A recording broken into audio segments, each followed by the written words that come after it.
Hello friends, आज मैं आ गई हूँ आपके सामने यूनिट।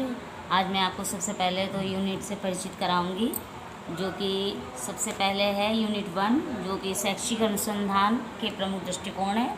फिर सेकंड यूनिट में आप देखने को पाएंगे कि शैक्षिक अनुसंधान की नवीन धारणाओं के विषय में चर्चा करेंगे। देखिए, यूनिट 1 में है आपके शैक्षिक अनुसंधान के प्रमुख दृष्टिकोण। अब क्वेश्चन ये उठता है, ऐतिहासिक अनुसंधान पे आज हम आपसे चर्चा करेंगे कि ऐतिहासिक अनुसंधान होता क्या है, ये अभिप्राय क्या है, इसके प्रमुख उद्देश्य, प्रकार, क्षेत्र एवं महत्व की हम आपके साथ में चर्चा करेंगे।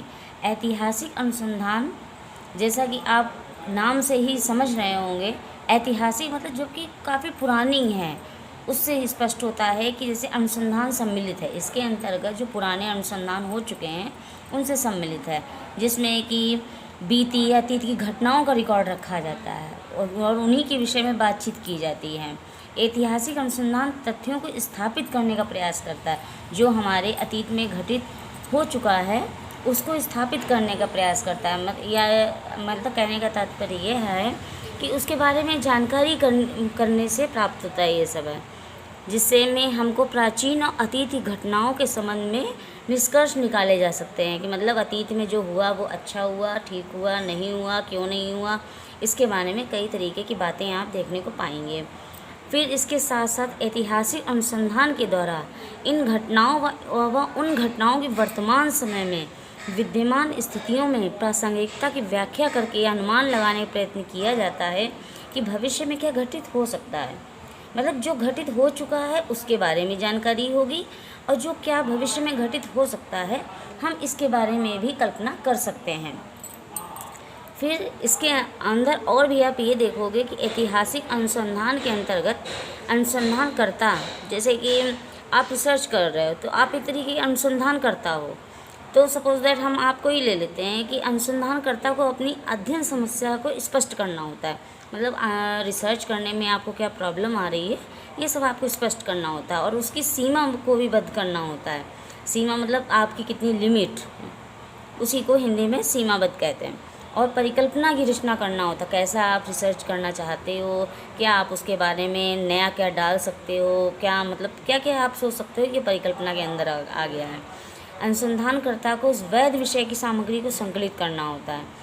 मतलब वैध मतलब जो मान्य है हर जगह से, जो रिसर्च होता है, जैसे रिसर्चर हैं आप, एक तरीके से अनुसंधानकर्ता हैं अगर आप, तो आप उस सामग्री को मतलब कलेक्ट करेंगे जो कि आपको अपनी रिसर्च में चाहिए होता है। यही नहीं बल्कि वह यहाँ अनुसंधानकर्ता के लिए यह भी स्थापित करना जरूरी होता है कि जिन साधनों, साक्ष्यों एवं अभिलेखों का उसने अपने अनुसंधान में प्रयोग किया है, मतलब जिन चीज़ों का आप अपने रिसर्च में यूज़ कर रहे हैं, वे सब विश्वसनीय हैं या कोई इसमें किसी तरीके का कोई संदेह तो नहीं है।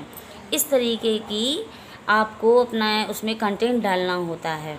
ये नहीं है कि हम ही श्योर नहीं हैं और हम उसको मतलब कर रहे हैं, तो ये गलत है। तो इस तरीके का नहीं है, मतलब जो कुछ भी है वो बिल्कुल ट्रू होना चाहिए, बिल्कुल सत्य होना चाहिए। तथा इसमें ये भी है कि ऐतिहासिक तथ्यों को खोज करना है।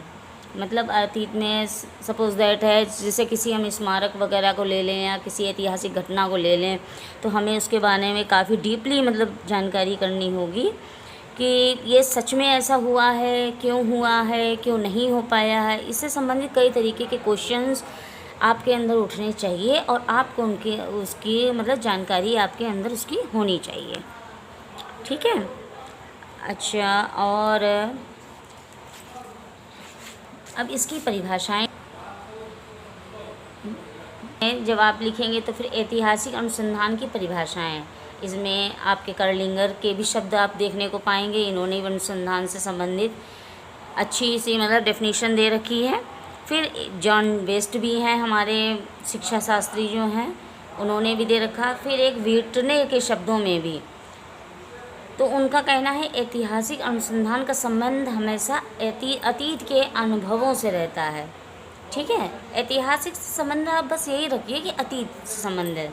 फिर आप इनकी विशेषताओं पे आ जाइए। ऐतिहासिक अनुसंधान की विशेषताएं देखिए, इनकी विशेषताएं जो जो होती हैं आप उसको लिख सकते हैं। जैसे ऐतिहासिक अनुसंधान निरीक्षण प्रतिवेदनों पर आधारित होते हैं जिनकी आवृत्ति नहीं की जा सकती। ठीक है, दूसरा आप ये भी लिख सकते हैं, ऐतिहासिक विधि काफ़ी सीमा तक आत्मनिष्ठ भी होती है। विज्ञान भावी घटनाओं की तरफ संकेत करता है, ये बिल्कुल ही ट्रू फैक्ट है। परंतु दूसरी ओर इतिहास वर्तमान संबंधी घटनाओं का मूल तथा कारणभूत में खोजने का प्रयास करता है। अच्छा, इसके उद्देश्य भी देखिए, ऐतिहासिक अनुसंधान के उद्देश्य। अब इसके उद्देश्य भी निम्नलिखित देखेंगे आप। ऐतिहासिक अनुसंधान का मौलिक उद्देश्य भूत या अतीत के आधार पर वर्तमान को समझना एवं भविष्य के प्रति सतर्क होता है। ठीक है, उद्देश्य आप समझ गए होंगे। इसके कहने का तात्पर्य यह है कि एक तो हमें वर्तमान को समझना होगा, दूसरे हमें अब तक आप लोगों ने उद्देश्य देखे थे। अब मैं थोड़ी सी चर्चा करूँगी ऐतिहासिक अनुसंधान के प्रकारों पे। ऐतिहासिक अनुसंधान जो होते हैं वो कितने प्रकार के होते हैं देख लीजिए। ऐतिहासिक अनुसंधान के अंतर्गत वैज्ञानिक अनुसंधान, संदर्भ ग्रंथ सूचनात्मक अनुसंधान, प्रमाण विषयक अनुसंधान, विचारों के विषय इतिहास से संबंधित अध्ययन, विभिन्न प्रकार की संस्थाओं संगठनों से संबंधित अध्ययन होता है। और फिर ऐतिहासिक अनुसंधान का क्षेत्र, स्कोप, ये बहुत जानना जरूरी है आपके लिए। इसके लिए आप देखोगे कि विभिन्न कालों के दौरान शैक्षिक एवं मनोवैज्ञानिक विचारों के विकास की स्थिति को देखोगे। इसमें कुछ पॉइंट दिए गए हुए हैं जिनको आप अच्छे से पढ़िए और थोड़ा सा ध्यान में लाइए इसको। ठीक है, शिक्षा के लिए संवैधानिक व्यवस्था, ये तो बहुत ही मोस्ट इम्पॉर्टेंट है क्योंकि संवैधानिक व्यवस्था इसके बारे में जानना बहुत ज़रूरी है आपके लिए। और सब कुछ बाकी सब ठीक है।